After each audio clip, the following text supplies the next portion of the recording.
Hello दोस्तों, नमस्कार। Welcome to this video. अपने इस चैनल के इस नए वीडियो में प्रमोद पाल आप सभी का स्वागत करता हूं।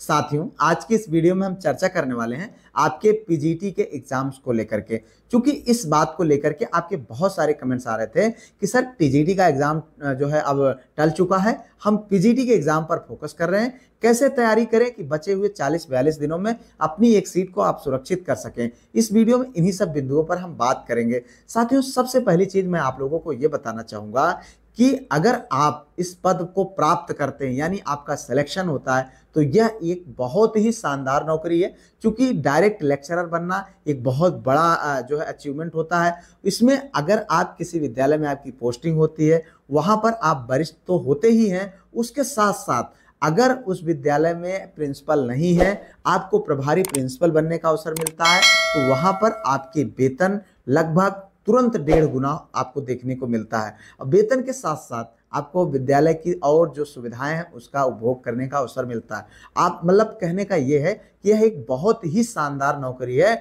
इसमें आपको एक सीट प्राप्त करने के लिए अभी से आपको जी जान जरूर लगा देना चाहिए। आइए सबसे पहले हम बात करेंगे कि अब आपको कैसे पढ़ाई करना चाहिए। अगर हम बात करें समय की, तो समय कम से कम, अब चूंकि ज़्यादा नहीं बचा हुआ है, तो आपको 8 से 10 घंटे कम से कम अपनी पढ़ाई के लिए निकालना ही चाहिए। अगर नहीं निकालते हैं तो थोड़ा सा आपके लिए जो है डिफिकल्ट हो सकता है। यानी कि आपको इस 8 से 10 घंटे में अपने सिलेबस को या बची हुई जितनी भी चीज़ें उनको कवर करने के लिए अपनी जी तोड़ मेहनत करना चाहिए। अब इसमें आप इतना जान लीजिए, दूसरी चीज़ आपको करना ये है कि आप अपना जो एग्ज़ाम आपका जो जून में है 18 जून को, उस डेट को आप 10 जून मान करके तैयारी करें। अगर आप 10 जून मान करके तैयारी करते हैं तो आप देखें तो आपके लिए मात्र 35 दिन बचे हुए हैं। अब आपको इस 35 दिन में अपनी एक सीट को प्राप्त करने के लिए जी तोड़ मेहनत करना है। उसके बाद का जो बचा हुआ समय है उसको आपको कैसे यूटिलाइज करना है, इस विषय पर हम आगे वीडियो में जो है किसी और वीडियो में हम बात करेंगे। आप इतना जान लीजिए कि अगर 10 जून को आप मान करके तैयारी करते हैं तो निश्चित तौर पे आप अपनी इस तैयारी को एक बेहतर दिशा दे सकते हैं, जिससे आसानी से आप अपनी एक सीट को प्राप्त कर सकें। उसके बाद मैं आप लोगों को ये बताना चाहूँगा मित्र कि उम्मीद करता हूँ कि जैसे अब आपका चूंकि ये वैकेंसी 2022 की है, तो आपके सिलेबस खत्म हो गए होंगे और जो है आपने अगर कहीं से पढ़ाई कर जो है कोचिंग पढ़ रहे होंगे, तो हो सकता है आपका पूरा कोचिंग वोचिंग सब कुछ समाप्त हो गया होगा, आपके पास पूरा मटेरियल कलेक्ट हो गया होगा। अब आप रिवीजन करना शुरू कर दिए होंगे। अगर बाय द वे नहीं भी हुआ है तो भी अभी घबराने की जरूरत नहीं है। इस बात को आप जान लीजिए कि अगर आपके कुछ टॉपिक्स बचे हुए हैं जिसे अभी आपका पढ़ना बाकी है, तो आप उन टॉपिक्स को पहले लिखिए एक पेज पर कि आपका ये टॉपिक आपका बचा हुआ है, इस टॉपिक को हमको पढ़ना बाकी है। अब उस टॉपिक के आगे यह भी लिखिए कि आपको उसको पढ़ना कहाँ से। चाहे आप देखें तो भाई चूंकि मटेरियल है, यूट्यूब है, इंटरनेट का जमाना है, देखेंगे तो आपके पास तमाम ऐसे वीडियोज पड़े हुए हैं। अब आपके मन में सवाल उठता है कि यार इसको भी यहाँ से भी पढ़ लूँ, वहाँ से भी पढ़ लूँ, यहाँ से मतलब इस तरीके से अगर आप देखें तो आपके पास एक बहुत बड़ा कलेक्शन हो जाता है। और उस कलेक्शन के चक्कर में आप बिल्कुल मतलब घबराते हैं कि आप इतना पढ़े कैसे। और उसके साथ साथ यह भी होता है कि आप उसको पढ़ना भी संभव नहीं है, तो कहीं ना कहीं आप थोड़ा सा माइंड भी डाइवर्ट होता है कि किसको पढ़ें जो ज़्यादा बेहतर होगा, सबको पढ़ें या कैसे करें। तो इसलिए आपको क्या करना चाहिए, एक या दो जगह से ही आपको अपने मैटर को तैयार करने के लिए फोकस करना चाहिए। इस बात का आप विशेष ध्यान दें। हर वीडियो को आपको नहीं देखना है, ठीक है। किसी एक टॉपिक के लिए आपको 1 या 2 वीडियो, इससे ज़्यादा बिल्कुल भी नहीं देखना चाहिए। बात आप जान लीजिए अगर आपको सिलेक्शन लेना है तो। उसके साथ साथ आपको यह भी डिसाइड कर लेना है कि आपको प्रैक्टिस कहाँ से करना है। अब ये सारी चीज़ें आपकी क्लियर हो गई, कितना टॉपिक आपका बचा हुआ है, किस टॉपिक को कहाँ से पढ़ना है, आपको प्रैक्टिस कहाँ से करना है, ये सारी चीज़ें क्लियर हो गई। अब उसके बाद आगे पढ़ना कैसे है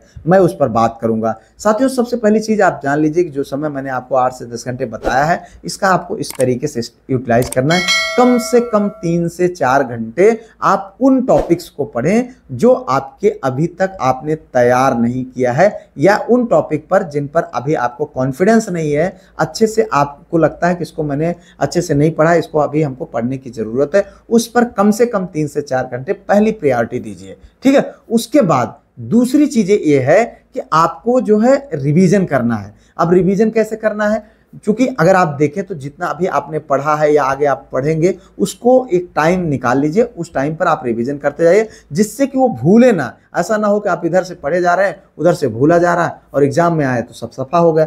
ऐसा नहीं करना है, आप प्रॉपर टाइम पर रिवीजन करते जाएंगे, सारी चीज़ें होती जाएंगी। और आपको इसके साथ साथ उम्मीद करता हूँ कि आपने प्रीवियस ईयर को एनालिसिस करके यह जान लिया होगा कि कौन सा टॉपिक आपका इंपॉर्टेंट है, कौन सा कम इंपॉर्टेंट है। जो टॉपिक्स ज़्यादा इंपॉर्टेंट उन पर आपको ज़्यादा फोकस करना है, इस बात का आप विशेष ध्यान दें। उसके साथ साथ मैं आप लोगों को यह बताना चाहूँगा मित्र कि अगर आपका सिलेबस आपने पूरा कंप्लीट कर लिया है तो आप कंप्लीट सिलेबस का अब आप प्रैक्टिस देना शुरू कर दीजिए। ठीक है, अब आप अगर कंप्लीट सिलेबस का पूरा प्रैक्टिस देते हैं तो यह आपके लिए बेहतर होगा। इसके लिए कम से कम 2 से 3 घंटे आप अपना निकालिए और प्रैक्टिस देने की अभी से आप जो है आदत डालना शुरू कर दीजिए। उसके बाद इस तरीके से अगर आप देखेंगे तो आप जो है आपकी तैयारी एक बेहतर दिशा में आगे बढ़ती चली जाएगी।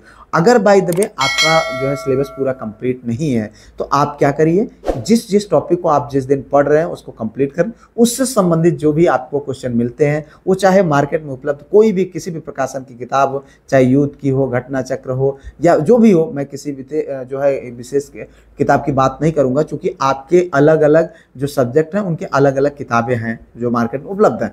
तो आप उनको लाइए, उनसे जो है प्रैक्टिस करिए टॉपिक वाइज। उसके बाद आपको ये समझ में आएगा कि ये आपका टॉपिक पूरी तरीके से तैयार हुआ है कि नहीं हुआ है, किस टाइप के क्वेश्चन आ रहे हैं जिससे आप गलत कर दे रहे हैं, कैसे क्वेश्चन में आप ज़्यादा अपने आप को कंफर्टेबल महसूस कर रहे हैं। अगर आपके क्वेश्चन किस टाइप के क्वेश्चन में ज़्यादा गलत हो रहे हैं तो उसको साथ ही साथ आप पढ़ते भी जाएं। ये चीज़ें आपकी लगभग 2 घंटे की प्रक्रिया, 2-2.5 घंटे की प्रक्रिया होनी चाहिए। उसके बाद जो मतलब इस प्रैक्टिस वाले पार्ट का जो और बचा हुआ समय है उस समय पर आप प्रीवियस ईयर को सॉल्व करिए। मैं बार बार इस बात पर ज़्यादा एम्फेसाइज करता हूं कि वो प्रैक्टिस सेट आपका चाहे वो जो है एनबीएस का हो, केबीएस का हो, टीजीटी हो, पीजीटी हो, नेट जेआरएफ का हो या फिर आपके सब्जेक्ट से संबंधित कहीं और एग्ज़ाम, माध्यमिक का एग्ज़ाम हुआ हो, आप उसको सॉल्व करिए, उसको देखिए कैसे किस टाइप के क्वेश्चन बन रहे हैं, क्या पैटर्न है, किस टाइप से क्वेश्चन को एग्जामिनर घुमा रहा। आप इतना जान लीजिए कभी कभी इस टाइप के क्वेश्चन ऐसे बन जाते हैं जो बिल्कुल हलवा टाइप के होते हैं लेकिन वो हमसे गलत हो जाते हैं। तो अगर आप इन सारी चीज़ों को करेंगे निश्चित तौर पर आप देखेंगे कि आपकी तैयारी एक बेहतर दिशा में आगे बढ़ेगी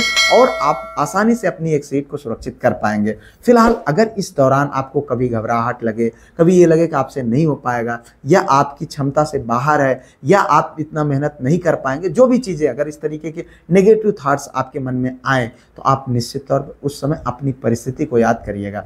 आप अपनी उन स्थितियों को याद करिएगा जिसकी वजह से आप इस गवर्नमेंट सर्विस एग्जाम को क्वालिफाई करके आप अपने जीवन को बदलना चाहते हैं।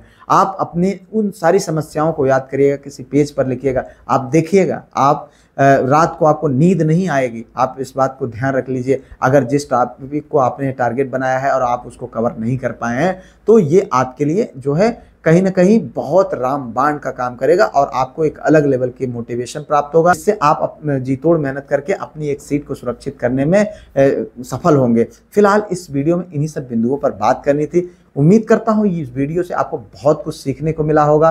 अगर ये वीडियो आपको अच्छी लगी हो, हेल्पफुल लगी हो, निश्चित तौर पर चैनल को सब्सक्राइब करके वीडियो को लाइक करके अपने दोस्तों में जरूर शेयर करिएगा। मिलते हैं किसी और वीडियो में किसी और टॉपिक पर, तब तक के लिए जय Hind, Vande Mataram, best of luck.